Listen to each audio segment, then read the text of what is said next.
join me in a warm welcome back for Fred Edwards. All right, well, thank you for that introduction. It's a pleasure to be here and see all of you. And that book, would you hold that book up again? Okay, A Better Life. Okay, I forget what, I'm not so vain as to memorize the page number I'm on, but I'm in that book. So I'm vain enough to bring it to your attention, but not to memorize the page number. And it was mentioned earlier, the copies of the Humanist magazine, or that I was once editor of the Humanist magazine, and there are issues, back issues of the Humanist magazine that you can take for free back on the literature table there. So I hope you'll take some American Humanist Association literature while you're here. I'm going to tell you the story of humanism, which past, present, and future is the quest for greater knowledge and understanding, the creation of a better world, and the enjoyment of a better life in it. Now, the humanist philosophy or worldview has had a long evolution. We find some of its ideas in the writings from ancient Egypt, China, and Greece. Now, the Greek ideas were transferred to ancient Rome, where in the hands of the politician and philosopher Marcus Tullius Cicero were developed into a well-rounded humanitas, the secular ideal of an educated individual who had cultivated a personal character based on reason and compassion that was suitable for an active life of public service. It was the revival of such ideas during the European Renaissance that led to the first appearance of humanism as we know it today. Now, since the dominant faith in Europe at the time was Christianity, then the humanism that was brought back from ancient Roman times, instead of having its original secular form, took the religious form of Christian humanism. There was also Jewish humanism. But humanism began over the course of the Renaissance to be taken up by secular thinkers as well. But because of the overwhelming cultural, social, and political control that Christianity had established for itself in Europe and elsewhere over the course of 1,500 years, humanism couldn't gain ground without the help of a strong dissolvent of error. And that dissolvent came to be known as free thought. Now, in his 1957 essay, The Value of Free Thought, philosopher and freethinker Bertrand Russell wrote, "What makes a freethinker is not his beliefs, but the way in which he holds them. If he holds them because his elders told him they were true when he was young, or if he holds them because if he did not, he would be unhappy, his thought is not free. But if he holds them because, after careful thought, he finds a balance of evidence in their favor, then his thought is free, however odd his conclusions may appear." So by this definition, a wide range of people have been freethinkers, not only atheists and agnostics, but also deists, religious liberals, religious innovators, and those who challenge the predominant orthodoxies in every field of endeavor, from science to politics and the arts. But most dictionaries define a freethinker as one who has rejected authority and dogma, especially in religious thinking, in favor of rational inquiry. The term first came into use in England toward the end of the 17th century as a designation for those who inquired into traditional religious beliefs, tested them against experience, and dared to draw their own conclusions. But I ask you, what would make a person do such a thing? Well, one cause has been identified by Roger Schmidt of Rutgers University. In a 2003 article, Caffeine and the Coming of the Enlightenment, he tells us that a major force behind the European Enlightenment was coffee. You see, in the mid-17th century, after the invention of mechanical clocks, people started caring more about time.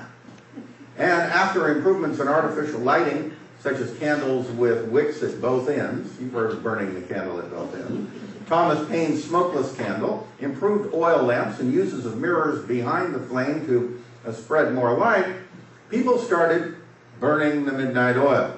And that was to get more work done. For many people, sleep ceased to be viewed as a spiritually purifying time and became something to be rid of. Short, oh short then be thy reign, and give us to the world again, wrote Samuel Johnson in 1753. And Benjamin Franklin reminded sleepyheads that time is money.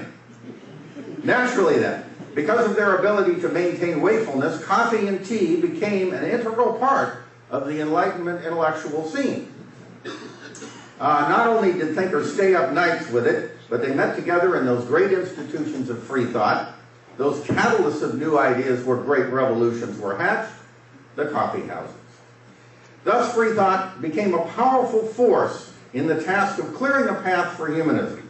Now, to show you examples of just how, let me share with you a few stories of some famous freethinkers.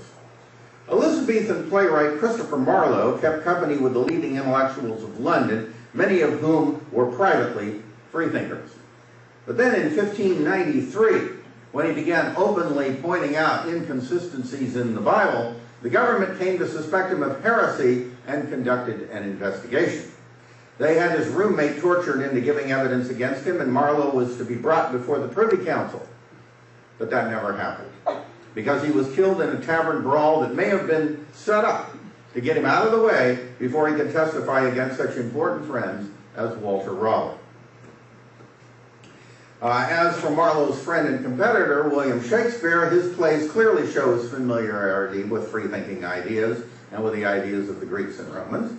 Both so from the past and from his own time, he expressed those ideas in his plays, but he kept the words in the mouths of his characters instead of expressing them himself personally. It was in the 18th century, in the Age of Enlightenment, where free thought truly came into its own. The French philosophes and other Enlightenment thinkers brought new ideas into the popular consciousness. The pen of Voltaire skewered the Roman Catholic Church. Deism, the belief in nature's God but not Judaism or Christianity, became popular among intellectuals in Europe and North America. But this revolution in thinking wasn't only about beliefs. As with the Enlightenment itself, free thought went beyond religious critique to advance humanist social reform. Freethinkers challenged the divine right of kings, sought an end to cruel and unusual punishments, and advanced civil and social rights, efforts that reached their peak and their excess during the French Revolution. Out of that period came such freethinkers as Thomas Jefferson, Benjamin Franklin, Denis Diderot, and many others. Thomas Paine's book, The Age of Reason, strongly challenged the Bible's claim of divine authority and thus popularized biblical scholarship. As we speak of Enlightenment thought and Enlightenment thinkers, we need to be aware that Enlightenment women are too often forgotten. So let us remember Mary Wollstonecraft, born in 1759 in London, living in Paris during the French Revolution. She was the first to pen a response to Reflections on the Revolution in France, the famous attack on the French and American revolutions by British Member of Parliament Edmund Burke. Her A Vindication of the Rights of Man thus preceded Thomas Paine's Rights of Man in upholding Enlightenment principles of human rights. She immediately followed with A Vindication of the Rights of Woman, considered the first feminist document. It argues vigorously not only for women's rights, but for the virtue of reason above organized religion and superstition. Part of the final chapter is even devoted to debunking fortune tellers and faith healers, charlatans who often preyed on women. In her various writings, Wollstonecraft stood firmly against slavery and monarchy and for children's rights, the value of breastfeeding, co-educational schools, animal rights, and other progressive ideas. Biographer Eleanor Flexner and others indicate that by the end of her life, Mary Wollstonecraft was an agnostic. In the early 19th century, we find Richard Carlile, who established himself as England's leading atheist. And in 1826, he published Every Woman's Book, the first non-religious sex manual in English to promote contraception. A book that treated sexual enjoyment as natural and conversation about sex in mixed company as ethically appropriate. He was jailed for his various free thought and social reform activities. But when one thinks of 19th century free thought, what most often comes to mind are those who critiqued, debunked, and poked fun at religion, and certainly one of the best at that was Mark Twain, another atheist. There was, however, an affirmative side to free thought that took pleasure in the positive aspirations possible for the individual and society, best expressed in these ringing words of a popular American orator, the great agnostic Robert G. Ingersoll. "A vision of the future arises," he said. "I see our country filled with happy homes and firesides of content, the foremost land in all the earth. I see a world where thrones have crumbled, where kings are dust, the aristocracy of idleness has perished from the earth. I see a world without a slave. Man at last is free. Nature's forces have by science been enslaved. Lightning and light, wind and wave, frost and flame, and all the secret subtle powers of earth and air are the tireless toilers for the human race. I see a world at peace, adorned with every form of art, with music's myriad voices thrilled, while lips are rich with words of love and truth. A world in which no exile sighs, no prisoner mourns, a world on which the gibbet's shadow does not fall, a world where labor reaps its full reward, where work and worth go hand in hand, where the poor girl trying to win bread with the needle that has been called the asp for the breast of the poor, is not driven to the desperate choice of crime or death or suicide or shame. I see a world without the beggar's outstretched palm. I see a race without disease of flesh or brain, shapely and fair, and I look. And as I look, life lengthens, joy deepens, love canopies the earth, and over all in the great dome shines the eternal star of human hope." Now this vision out of the past can be seen in many ways as a vision for the future. And as Susan Jacoby writes in her 2004 book, Freethinkers, A History of American Secularism, the emphasis that newspaper reporters gave to Ingersoll's free thought was almost never balanced by a fair exposition of the humanistic, philosophical, and ethical system with which he proposed to replace Orthodox faith. Then as now, the idea that an atheist or an agnostic believes in nothing was the cornerstone of the Orthodox mindset. But Ingersoll did have a positive outlook. I shared a little of that with you just now, because there was humanism in his free thought. And this idea that humanists believe in nothing was also despite the fact that the primary efforts of 19th century free thought organizations were directed towards social change. Many of the free thought organizations were heavily involved in the labor movement and fought for social reforms like birth control and women's rights. In this latter cause, one of the most outstanding leaders was Elizabeth Cady Stanton, who didn't hesitate to argue how much the Bible was responsible for the subjugation of women. Freethinkers like Ingersoll also opposed slavery and racism, fought against child labor and unsafe working conditions. Freethinkers advanced public schools and promoted child protection legislation. We see all of this clearly in England in the work of Charles Bradlaugh, Annie Besant, and Thomas Henry Huxley. In the United States, Darwinism, we hear so much about how if you believe in evolution and you believe that humans come from animals, well, we'll all just treat each other like animals. You've heard that probably from the creationists. Well, here's an interesting sidelight.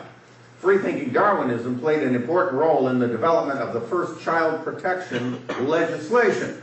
Here's the history. The Society for the Prevention of Cruelty to Animals launched the effort, declaring that because an abused child named Mary Ellen Wilson, in the upper right corner of the slide there, was a member of the animal kingdom, such a child was entitled to all of the protections the law already accorded to other animals. That's how it came to be that we have laws against child abuse today. Now, regarding the anti-slavery movement in the 19th century, abolitionists weren't only opposed by Christian churches in the South, but ignored by Christian churches in the North.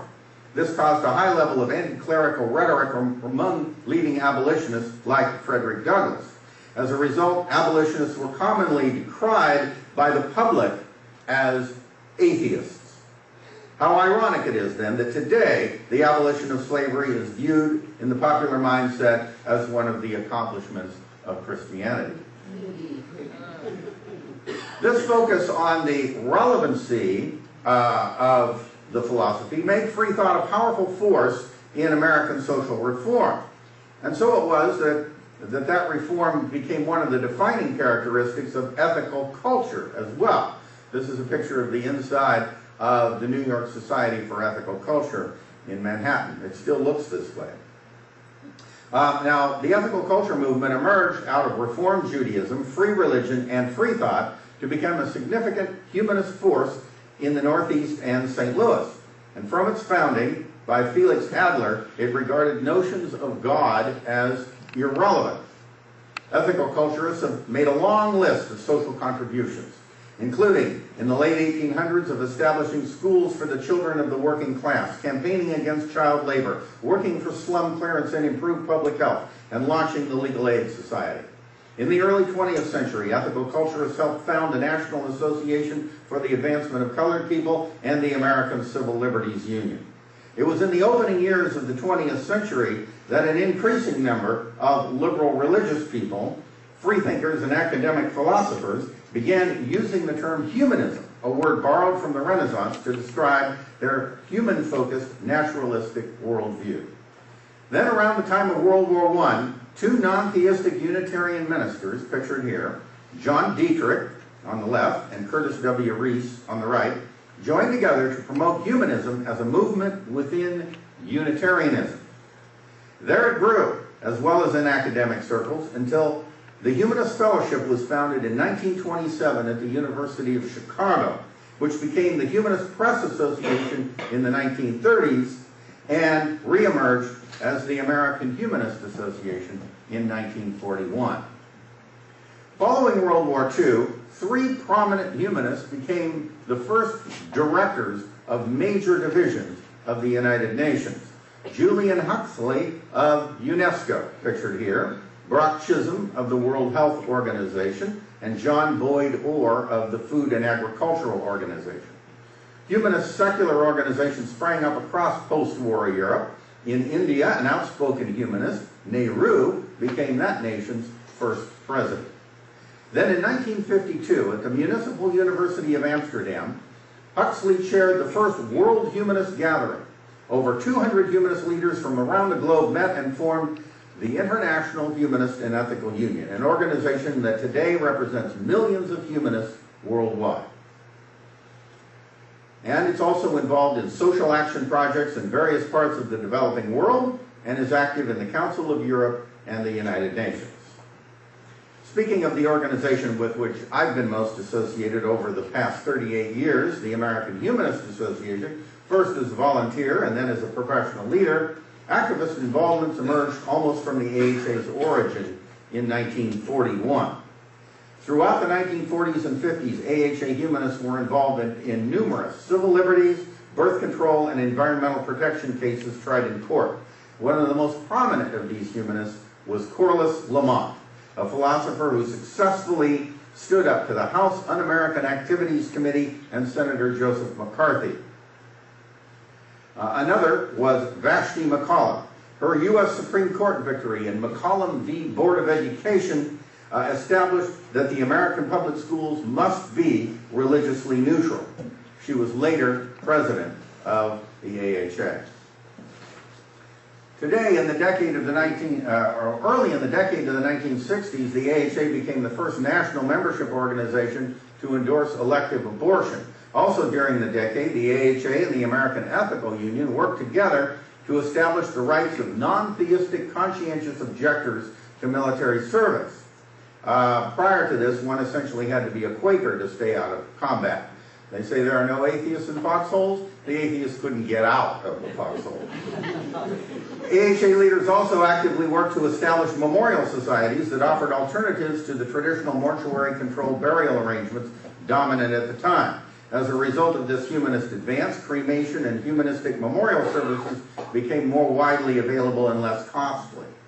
Further in this connection, in 1974, the National Commission for Beneficent Euthanasia was established as an AHA program. It issued the groundbreaking statement, "A Plea for Beneficent Euthanasia," a position paper signed by medical, legal, and religious leaders.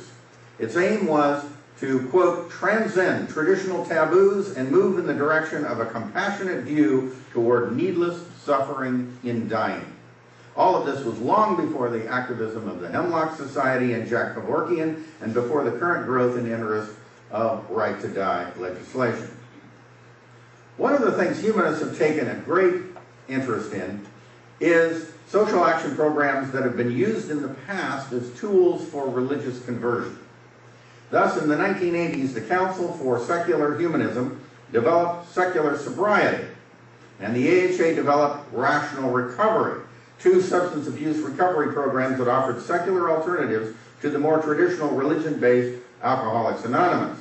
As a result, today, in many communities, the courts allow alcoholics and drug addicts more choices in the selection of a substance abuse recovery program. And a newer humanistic program called Smart Recovery, promoted by many AHA chapters and affiliates all over the country, is spreading throughout the world. Now, not all humanist social reformers have done their work through identifiably humanist organizations. A prime example would be Albert Einstein. Although he joined the advisory board of the First Humanist Society of New York in 1941 and published Essays in Humanism in 1950, his primary social action work was done individually or through issue-focused organizations.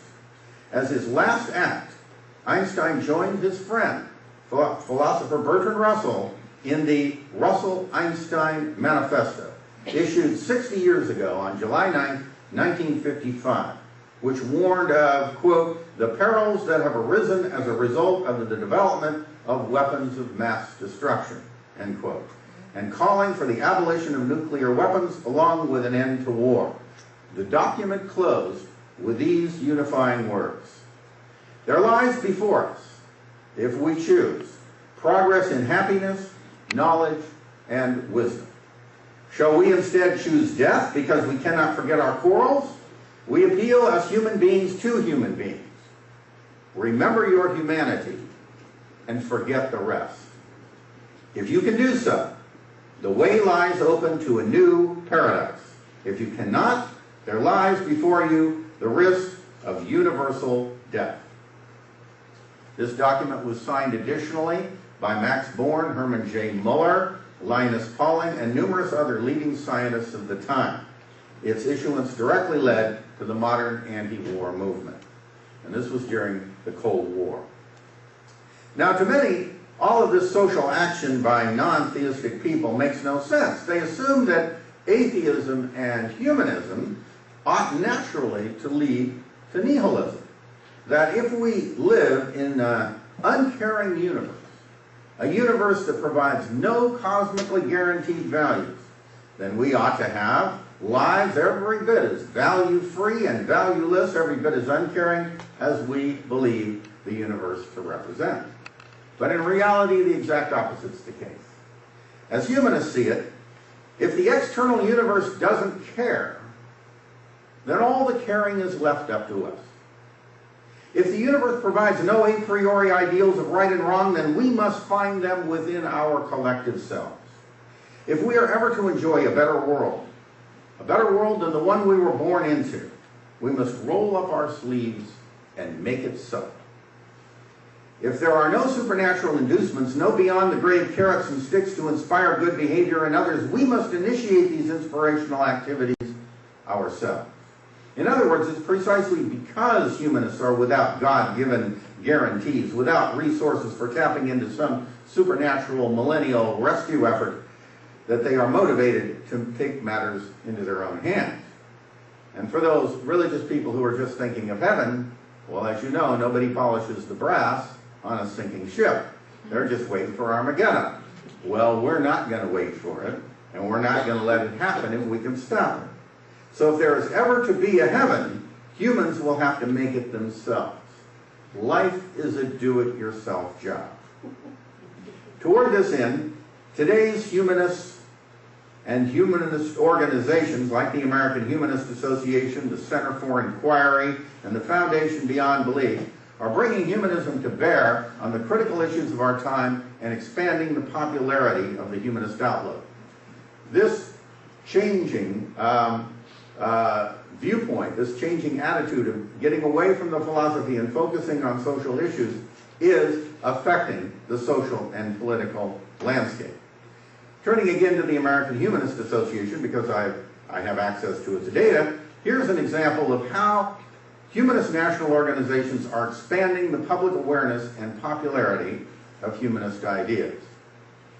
Okay, in the American Humanist Association, it has 31,000 members and supporters. When I was executive director, we had a little over 5,000.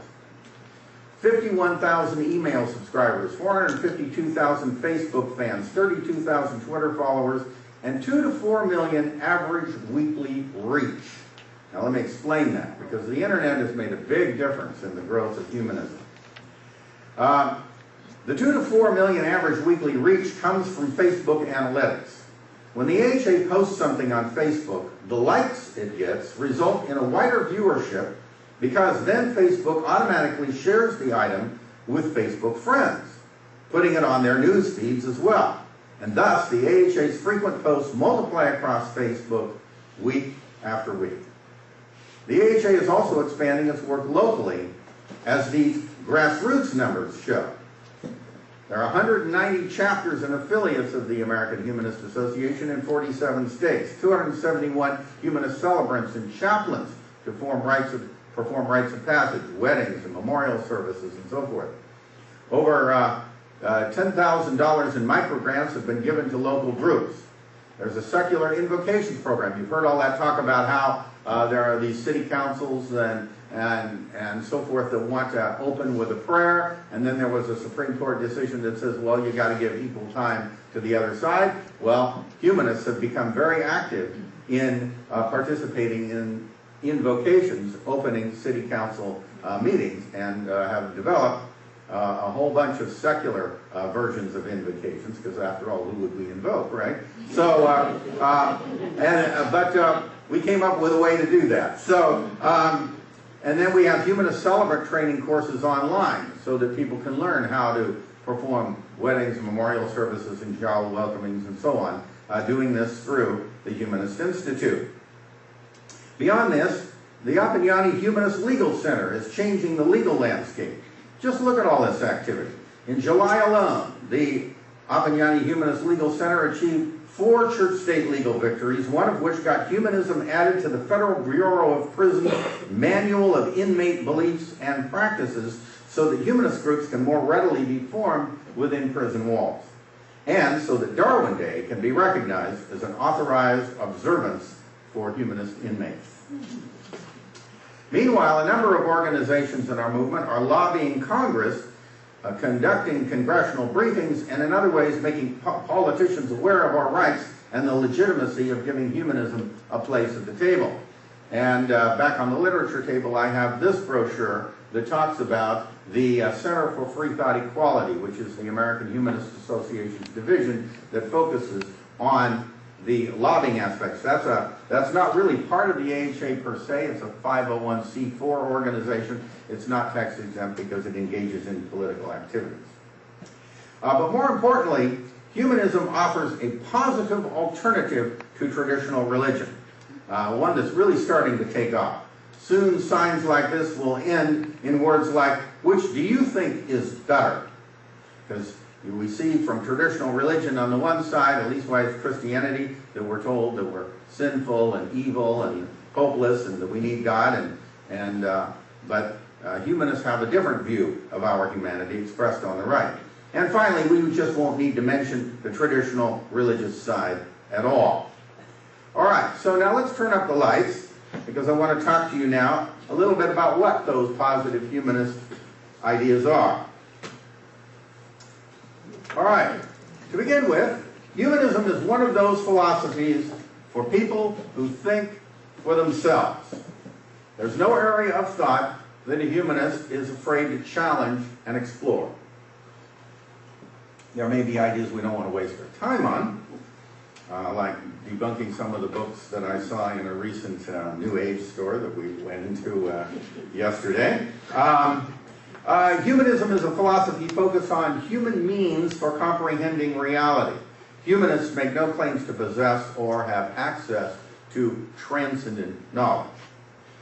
Humanism is a philosophy of reason and science in the pursuit of knowledge. Therefore, when it comes to the question of what is the most valid means for acquiring knowledge of the world, humanists reject arbitrary faith, authority, revelation, and altered states of consciousness.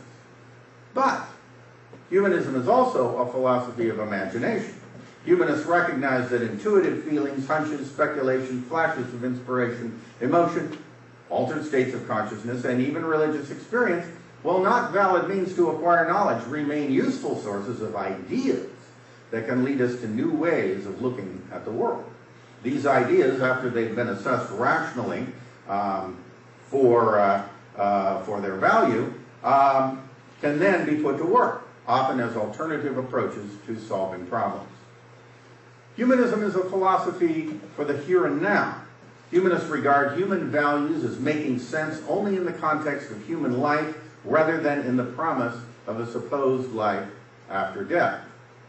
Humanism is a philosophy of compassion.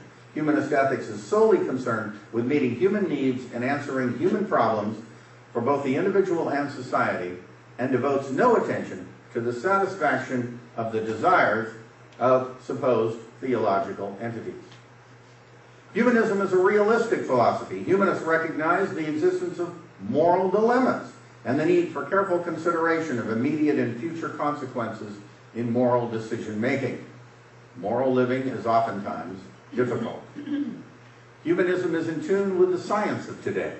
Humanists therefore recognize that we live in a natural universe of great size and age, that we evolved on this planet over a long period of time, that there is no compelling evidence for a separable soul, and that human beings have certain built-in needs that effectively form the basis for any human-oriented value system.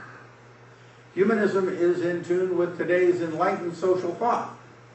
Humanists are committed to civil liberties, human rights, church-state separation, the extension of participatory democracy, not only in government but in the workplace and in education, an expansion of global consciousness and exchange of products and ideas internationally, and an open-ended approach to solving social problems, an approach that allows for the testing of new alternatives.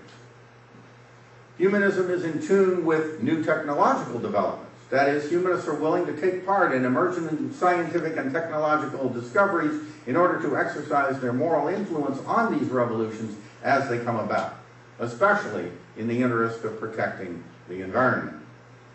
Humanism is, in sum, a philosophy for those in love with life.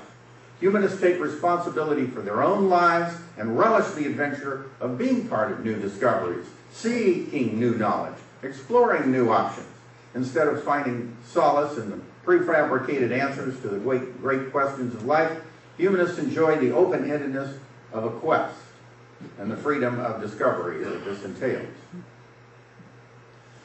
So as you can see from everything I've said, humanism is a way of life with a glorious past, an exciting present, and an even brighter future.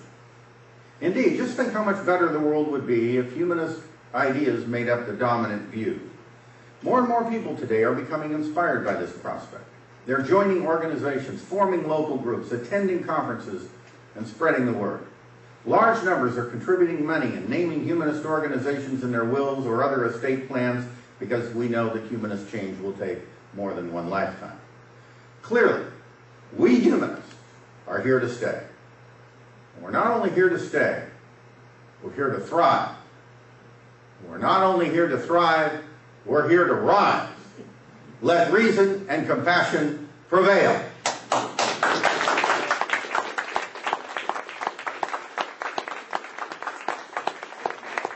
Where would you place Gandhi and the Dalai Lama in your pantheon of humanists? Well, neither identified as a humanist, but there's an interesting story about Mohandas Gandhi. He met with a humanist leader in India named Gora, in Vijayawada, India, was where he set up his center. And Gora was a social reformer and advocated a lot of Gandhi's ideas. but he thought Gandhi was mistaken in identifying with humanism, and so they had an important dialogue, which is still available today. It's published by the Atheist Center, and they call the place the Atheist Center in Vijayawada, India. And it's an interesting dialogue where Gora manages to get Gandhi to see a goodly number of his points. So in many ways, I think Gandhi was close. And certainly the Dalai Lama is admired by many humanists, even though he again identifies with Tibetan Buddhism, which is particularly ridden with an odd collection of superstitions that go along with it. But, you know, we don't have to have everybody agree on everything we advocate. You know, humanism is the kind of philosophy that you can take a little bit, you know, you can sip from the cup or you can drink it to the dregs. So, me, I drink it to the dregs. But some people have a lesser amount and become intoxicated with other admixtures. At my office, I had a bit of an ethical dilemma because I like to drink to the dregs as well. So somebody was going around my office selling, you know, cookies or whatever for the for the Boy Scouts and Cub Scouts, and that's one organization that, you know, doesn't allow atheists to be a part of. You know? Right. So I find it very discriminatory, of course, as being an atheist. Yeah. So then, it's a new office, and I don't want to get fired or anything, or yeah. So I was forced with having to support my coworker's child in, you know, purchasing some cookies, and in my head I was like, this is awful. I can't do this, you know. But I did it anyway. So I mean, how should I have handled that? And, well, how awful was it really? It wasn't that bad. The sky didn't fall, right? And you didn't damage the world in any significant way by buying cookies. And you know, here's an important thing. This may sound a little bit Machiavellian, but you need to build up a certain amount of cachet among the people you're with, people who respect you and like you. And so if you start right off the bat running afoul of everybody and showing how, you know, out in left field you are, then nobody's going to listen to you, you know, when you do have something to say. So whereas if you kind of go along, particularly, no one's even going to remember this but you, okay? No one's going to say, well, wait a minute, what kind of atheist are you? You bought Boy Scout cookies or Cub Scout cookies. No one's going to remember it. So I think when you weigh it in the balance, I think you can say, you know, don't worry about it. I mean, I have my own, you know, compromises I make. For example, when I'm in the barber shop, if they start talking about religion, he's got very sharp implements very close to my head. So, you know, discretion is the better part of that. Okay. Right. We haven't had a humanist president of the United States. I'd like to see one. What's your take on that? Well, now, Are you running? Here's an interesting thing. Barack Obama's mother was identified as a humanist. And Barack Obama said that he was raised as a humanist.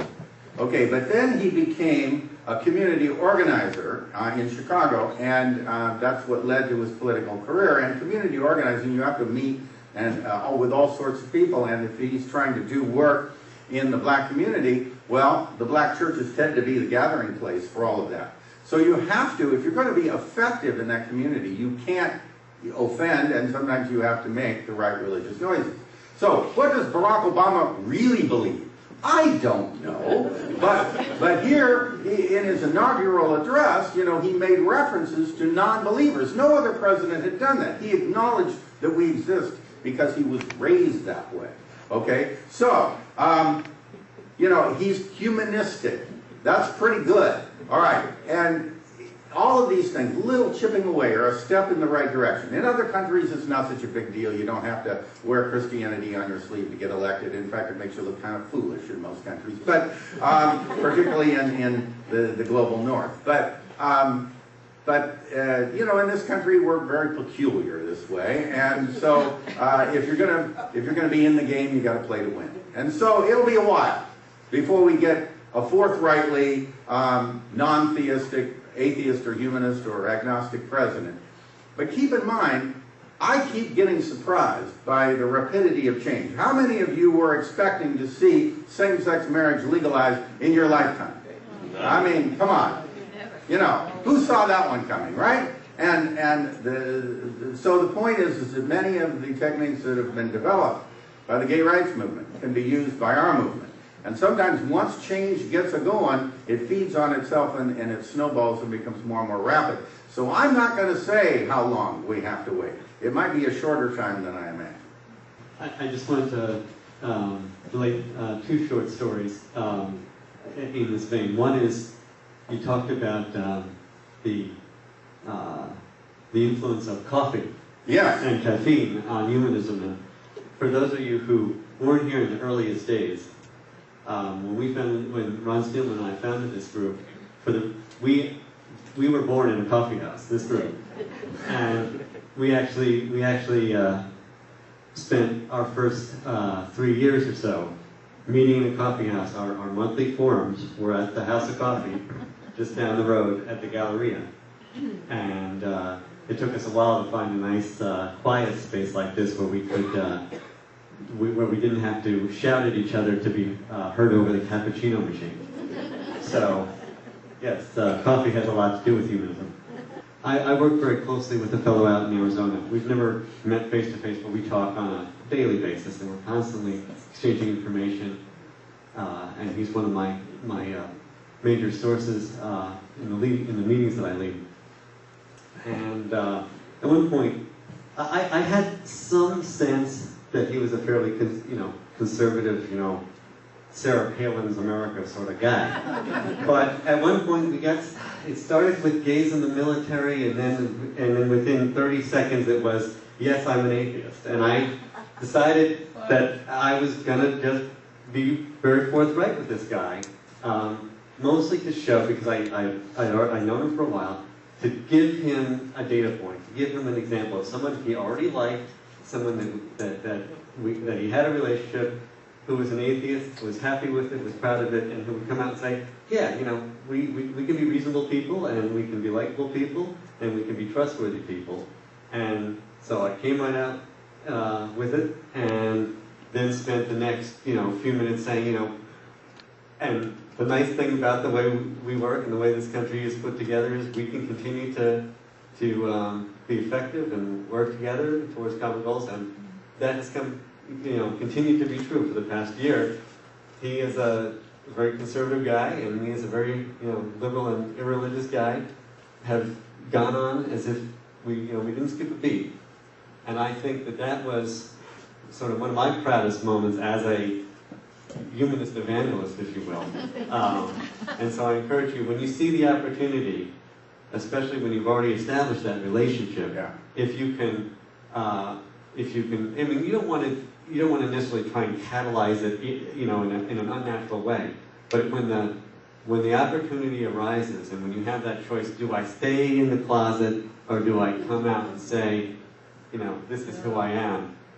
Look for opportunities where the risk isn't too high, so that you can come out and that you can show people what atheists, what humanists really are like. Okay, good. Yeah, excellent. One of the topics that has come out of left field, seemingly, is gun control. Yeah. It seems to be absolutely taboo to even discuss it, be able to discuss it. I'm wondering what the American Humanists' outlook is on this, and what could be done to reverse the situation that we have now. Well, the American Humanist Association has come out in the past for gun control, or some kind of improved gun regulation and so forth. But keeping in mind that the AHA is not a political organization, it's not going to, and it's not a single issue political organization, it's not going to focus on that. At an earlier time, going back decades, the membership was pretty much split down the middle on the question, but later on the association, the membership made a shift over time, as many people have, and therefore came out in support of some kind of gun control legislation, but without getting into specifics. It's just not really our issue, but we do report on what the NRA and others are doing in our news feeds and so on, whenever they're doing things that particularly catch our attention. Brett, I loved your talk. Thank you. I would take exception with one sentence that you made, which is, humanist change will take more than one person's lifetime. Yeah. And I'm glad you said what you did about gay rights. And I don't have any good examples, except for the book, The Tipping Point, okay, where he talks about what does it take to change society quickly. And one of the things that he mentions is like an easily memorable meme that people relate to. Something like good without a God. Mm-hmm. And I wonder if AHA wouldn't set up a committee or something to kind of brainstorm memes like that. That Oh, the people could AHA latch onto. That would yeah, be the great. AHA is doing that all the time. In this regard, when I say that it takes more than one lifetime, I'm looking at it in two ways. One, I'm taking a little stoic pessimism. You know, I'm not putting my bets on a quick solution. Okay, I've been around this movement long enough to know quickness is not the ordinary way things work. And the other thing is that there's so much to do. When you talk about making a humanistic revolution and changing people's thinking, it's on a wide range of issues. It isn't just one thing, like, okay, I can be agnostic about God or whatever. It isn't just one little switchover, okay? It's a whole bunch of things. It's a whole matrix of things. And that does take a while to accomplish. And it doesn't pay to be in a hurry. I think it pays to try to get the job done, and we stand on the shoulders of giants, and things happen incrementally, and sometimes we're making progress, and then we lose ground, and we take 2 steps forward and 1 step back, and it happens a lot. So it's a struggle. But here's the interesting thing.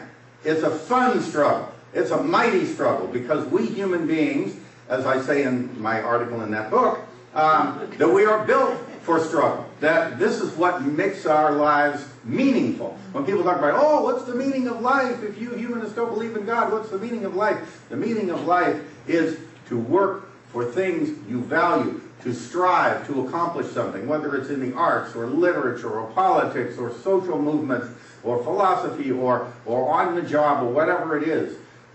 Our lives gain meaning to the degree that we struggle to accomplish something, because that's how we survive.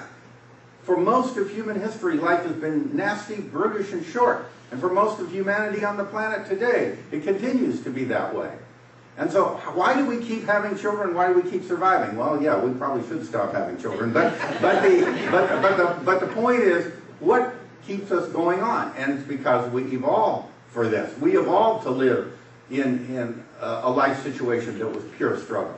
So, when we don't have any struggles left, because life gets so comfortable, we know where our next meal's coming from, we have a roof over our head, we have public transportation, we have all of these doctors, then what happens?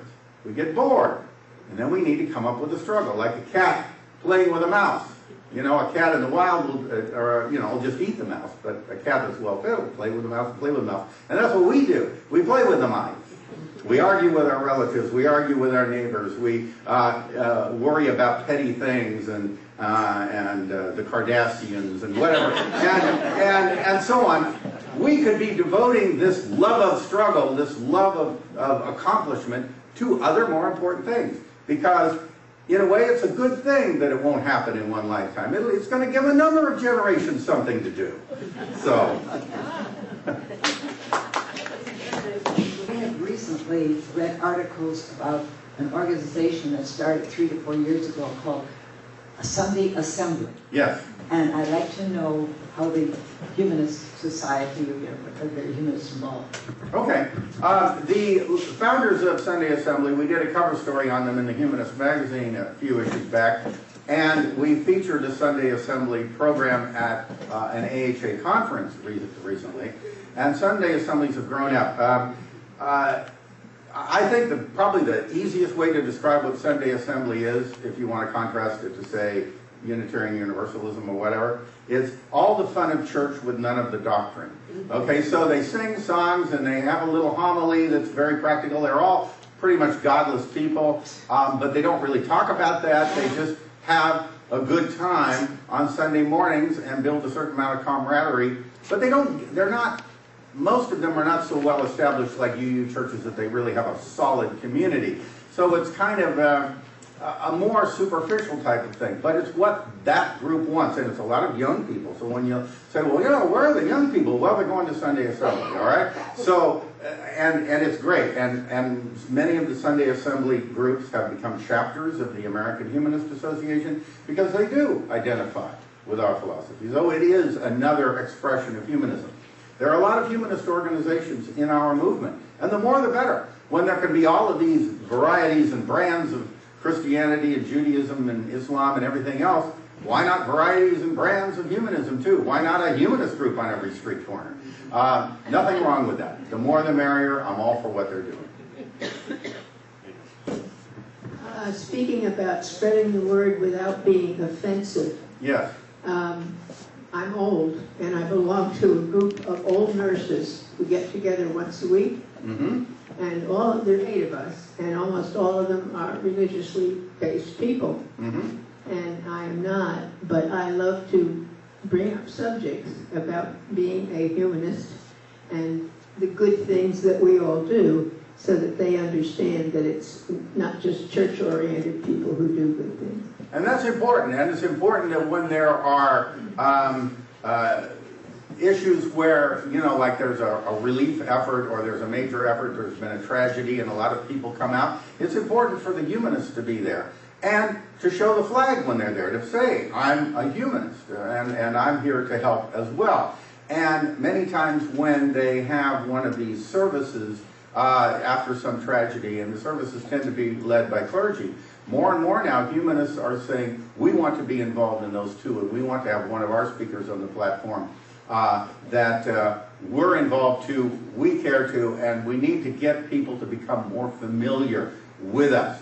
It's like the gay rights movement, where one of the factors that helped it was that you know somebody who's gay. They might not be out of the closet, but they're in your family, and they're or they're a friend of yours, and so on. And that's one of the things that we humanists have been saying of late. We're your friends, your family, your co-workers. You know us. We're everywhere, and our numbers are growing, and that's all right. We're really nice folks. Good morning. Several of us here attended a conference this week that was organized partly by Barry Classell over there at Rutgers on Common Ground, it was called, and there were religious and non-religious people there. But several people, I think from the Ethical Union, identified themselves as religious humanists, and yet the AHA does not identify as a religion, even though we get better tax breaks. But Yeah. could you just talk about that a little Sure. bit, why Sure. the AHA chose that? Yeah. First of all, the difference between a religious and a secular humanist is how people spend their weekends. Okay? And so, in other words, the philosophy is the same. But a person who identifies as religious humanist often wants to build this community, wants to have rites of passage and sing songs and you know, celebrate holidays and so on. And other groups do this to greater and lesser degrees and so on. But many who are really into that form of humanism refer to themselves as religious humanists. The American Humanist Association once had a religious tax exemption, but this, because one of its executive directors, without the permission of the board, just went ahead and did that. And so then, but the AHA decided to go back to its educational tax exemption because there are a large number of humanists who see the word religion as kind of an unpleasant thing. I mean, some people, let's face it, have been burned by religion, and that there's just no nice way to say, no, but this religion is nice religion. You know, sometimes that just doesn't fly with some folks. And so, therefore, the AHA welcomes both secular and religious humanists, however they identify and however they like to practice their humanism. But the organization itself sees itself as educational, and that way it feels it can do everything, rather than getting identified as religion only and then not being able to step outside that and become more politically active or do other things. So that's the orientation. And like I said earlier, there's room for every, you know, nuance of this. So there's room for atheist organizations, and there's room, you know, for free thought groups and for humanist groups that are religious or secular, and for groups that don't even use the humanist word, and for very liberal Unitarian Universalist churches and ethical culture societies that prefer the term ethical culture, and so on. There's room for all of us, because we're all in this together, and the more we can work together and find common cause, even with our traditional religious brethren and sistren, the better off we'll be. So I think we can find common ground on a lot of issues. And in fact, back in the 1970s, the American Humanist Association found common ground with evangelical Christians.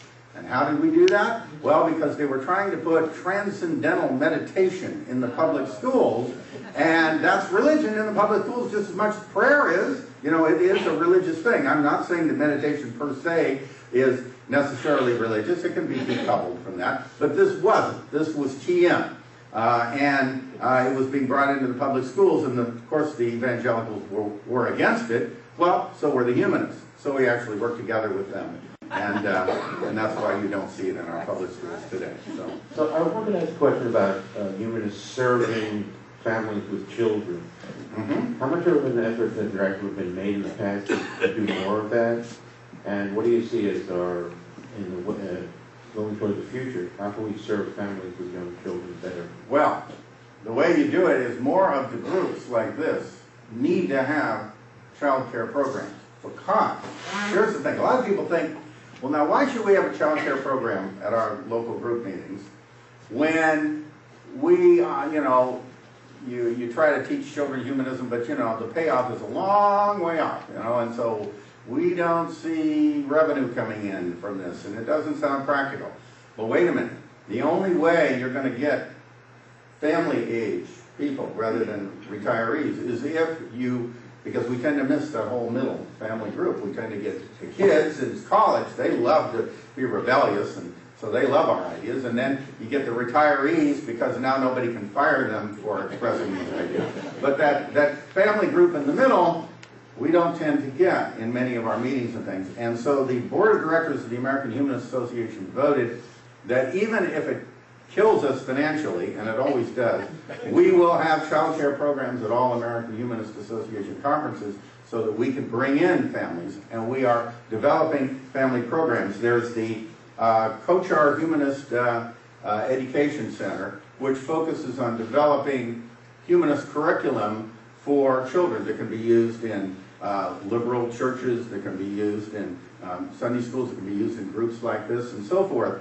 And so we have developed a whole set of curricula for basically Sunday school education for humanist kids. So that has been done, but it takes a while to get the momentum going. It takes a while to get the word out. It takes a while before people feel that there's enough going on that they can safely bring their kids there. So that is what we're doing. I thoroughly enjoyed your talk. Thank you. You're right. I wanted to get a minute or two more, if I could, on planned giving. Mm-hmm. Sure. Happy to talk about that. One of the things that we do is, we humanists, we tend to be a here and now group of people. It's like, okay, I'm living in the here and now. So life after death, that's my job now, talking to humanists about life after death. All right, so, but it's not your life, it's the life of those who come after you. And I've had people say to me, well, why should I care? If I could spend the last nickel with my last breath, or even leave a bill for the undertaker, I'll be happy. But it doesn't happen that way, okay? We always have money left over. We always do. Almost always anyway. And we want to leave it to our loved ones, as well as you should, as your relatives and so on. Because, let's face it, we're genetically predisposed to take care of our offspring, even if we don't like them, and even if they adopt the wrong religion. We're genetically predisposed. So let's face it, you're going to leave money to your kids, all right, and your grandkids. That promotes your genes. That's the selfish gene that Dawkins talked about. But what about your means? What about your values? How are you going to promote these values? Maybe your kids won't carry these values forward, but the organization will. The American Humanist Association will carry those values forward into future generations. And you get a certain amount of satisfaction today, in the here and now, knowing that some of your money, like 10%, your kids can spend 90% of your estate just as fast as they can spend 100%. All right, so why not give them 90% and give 10% to the support of your values, to move your values to the next generation? So, the American Humanist Association has the Humanist Foundation, which takes that money and invests it, and it is the earnings from that investment that support the organization generation after generation. So it's a gift that keeps on giving. And so, and we help people with their estate plans, we help people set up trusts and so forth if they want to, so that they can enjoy their income now and then have it automatically go and avoid probate. There's all kinds of things that we do along those lines, and you can talk to me about it. And if you want an information packet, I brought some with me, so I'd be happy to talk to anyone afterwards further about that. Thank you for asking. And no, he was not a plant.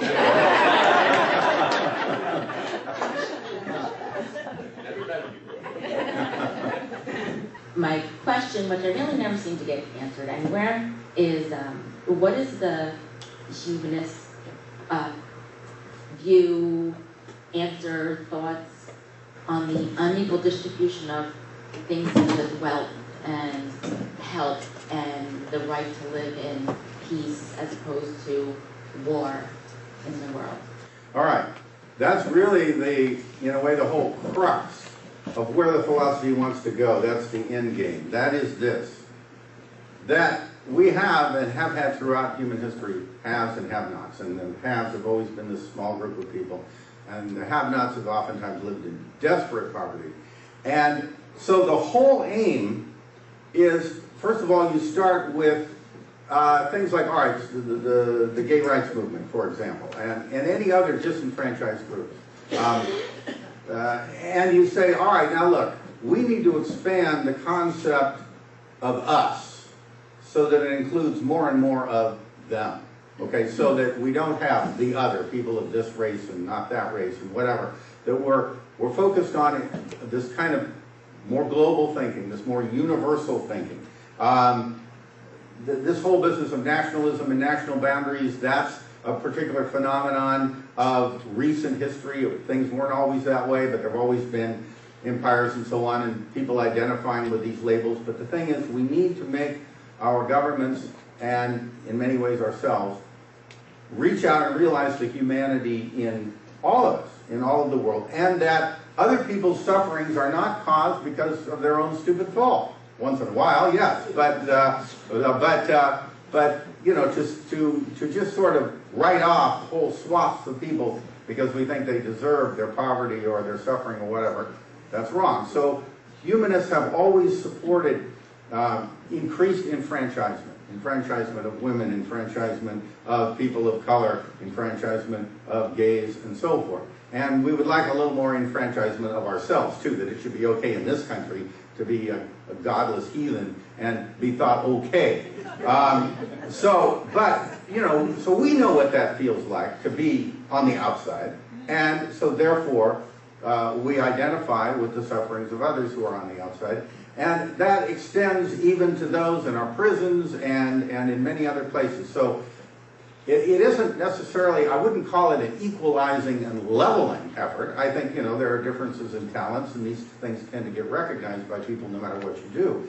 But it doesn't need to create such a gulf of difference between people. So I hope that answers your question, but let me know if I didn't quite. All right, now you're getting into a question of how did we get in this mess? Okay, why are human beings the selfish, clannish people that they are? Okay, those are... Why are the poor suffering like that when they just don't deserve? Well, They didn't do anything because... Exactly. The reason it's that way is because we were all born with factory settings, okay? And these factory settings are a product of our evolution, all right? And evolution does not create perfection. It is not creation, all right? And so as a result, we are a mess, okay? We have these outward sympathies where we care and love people in our families, and then people in our neighborhood, and then maybe people in our city, and then in our country. But, you know, it only goes so far. We tend to be, you know, even the Bible says, you know, you should love your brother. That means love those in the brotherhood, okay? It doesn't mean love everybody. It's not a universal philosophy, I mean to tell you. It's a brotherhood philosophy, and it always was. And if you're a member of the Christian Brotherhood, okay, we love each other, but these outsiders, well, they're another thing entirely. And we want to get away from that. But it's hard to do because so much of it is in our genes. However, human beings are amazingly flexible and capable of overcoming these genetic predispositions. For example, we have a genetic predisposition toward genocide. Because if we have an enemy that we really don't like, we really do want to wipe them out completely. So we have had to create a process of international law whereby we artificially superimpose over our natural inclinations this idea that genocide just isn't going to go anymore. We're not going to accept it. We don't want to live in that kind of world. The world has become too small. It's become more of a community. And now all of a sudden, things like this matter. Genocide isn't somebody else's problem that happens on some other continent and we don't even know about it most of the time. No, we know about it. And now it's our problem. And so we do something about it. And so they have the international court, and efforts have been made to actually end genocide and bring to the bar those people who commit those acts. So just because something is natural doesn't make it good. This is another lecture I give. All right, so you're going to have to stop me here. Because I give a lecture on natural, you know, that natural whole green goodness, and I got news for you, natural isn't always good. I get it. Okay, so anyway, so my end point then is that we have these factory settings that we have to struggle to overcome, but we have developed values that makes us want to overcome them, and so it'll take a while, as per the earlier question, you know, is it going to take a while? Yeah, it's going to take a while, but it's worth doing, and we're committed to doing it. A lot of what we've been talking about today implies that we should be politically involved. Is the AHA, do we have a PAC? If we don't, why not? If we do, how's it doing? Do you have a PAC? That's So you it. have brochures on the back there. Okay. And, but it is an independent PAC because the AHA has a tax exemption as an educational organization and cannot directly engage in political activities.